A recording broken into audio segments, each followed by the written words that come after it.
Today we're going to combine two things I absolutely love: woodworking and cooking.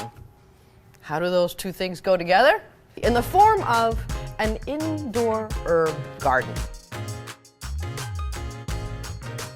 Now, the way I'm going to present this project to you guys today is very strategic because I'm going to talk a lot about batching the job.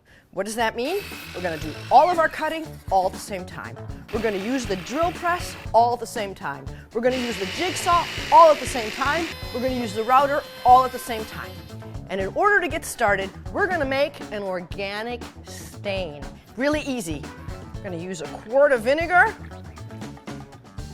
We're going to use steel wool, and all of that steel element within the vinegar is going to go into the wood, into the tannins, and actually make it react. So we want to let this sit for at least 24 hours. And now, moving on with the batching, we're going to cut all of our wood. This is our base. It is purposely the widest and the heaviest piece of wood to really anchor our tower. It's going to be 4 feet tall, so I need a lot of weight at the bottom so it doesn't become tippy.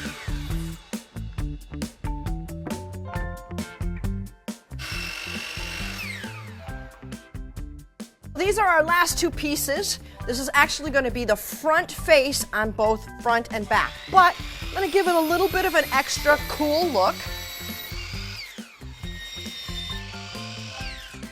And now we've just given it a little bit of a decorative touch to that. The most complicated part about this project is the very next step.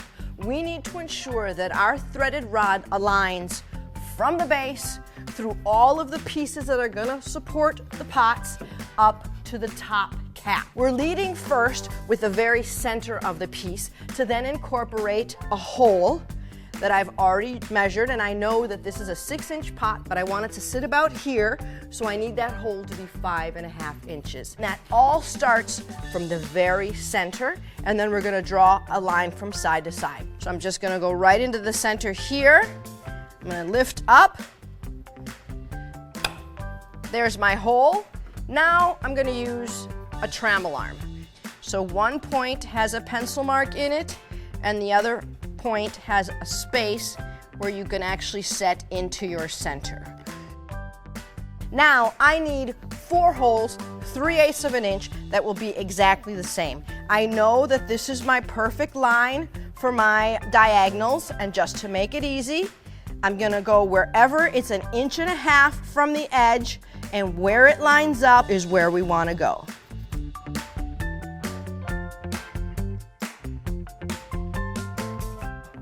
One, 2, 3, 4. I've lined that out on one. There you go. It's the same exact thing. Now we repeat the process on all of our pot holders, as well as we're going to transfer those measurements to the top cap and to the base.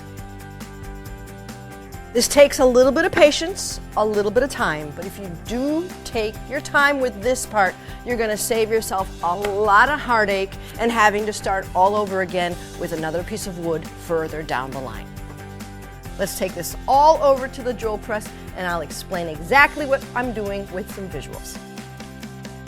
So I'm using a drill press because this is how I can ensure that my drill hole is going to be exactly perpendicular. Imagine if we're just off this much, our threaded rods can angle off into different directions. So it's all repetition. We're going to drill all the holes in the supports for the pots.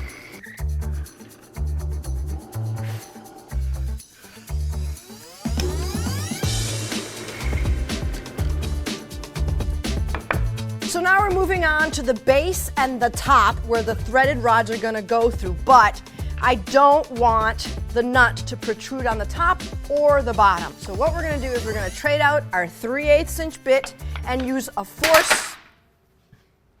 Upstaged by the tools, never fails. Countersink with a Forstner bit. It gives us a really nice clean look. That allows me to bury the nut from underneath or on top so you don't see it and it all looks nice and flush. And then we'll continue our hole with the 3/8 inch. We have all of our holes done with the drill press, so that batch part of the job is done. Moving on, we're now going to cut out this center hole that will support our pot. I've created 2 little holes. I don't want to start from out here to cut my circle because I'll damage the wood, but I can put my jigsaw right in there and I can start my cut right along the edge. And I've strategically placed 2 because when I get over here and if it gets too awkward for me, I can switch to the other one or I can go the other way, either way you want. And I always like to cut a little bit inside the line so that I'm not messing up my size. There we go. So now we're going to use our trim router with a cove bit, and it has a little bearing at the top. That prevents me from digging too far. It's almost like a guide. It's really cool. And it's just going to round this over to make it pretty.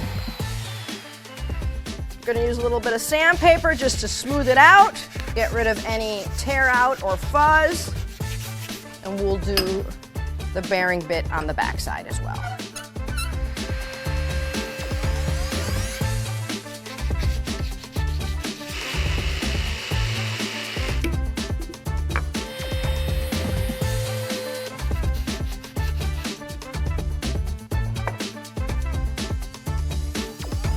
No matter how many times I cut a threaded rod, it never gets old because I like to make sparks fly.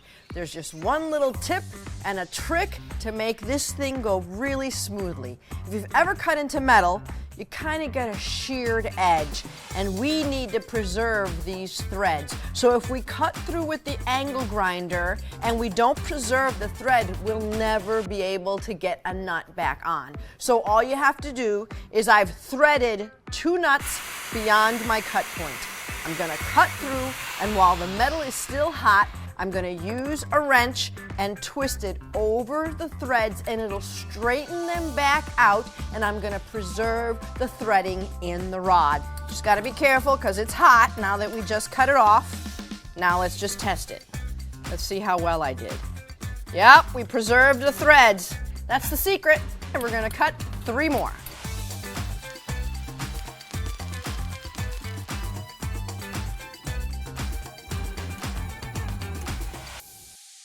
All right, well, we've cut everything, we've pre-drilled everything, we jigsawed it, we did all of the batching jobs that we needed to do to get to the point where we actually put it together.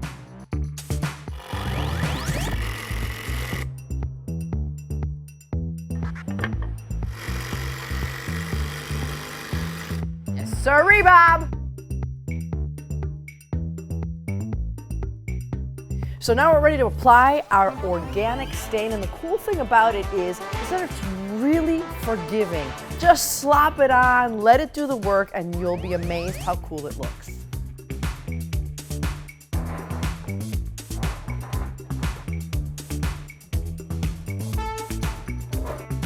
I'm gonna warn you, threading all these nuts will take time, so get some friends and have some fun.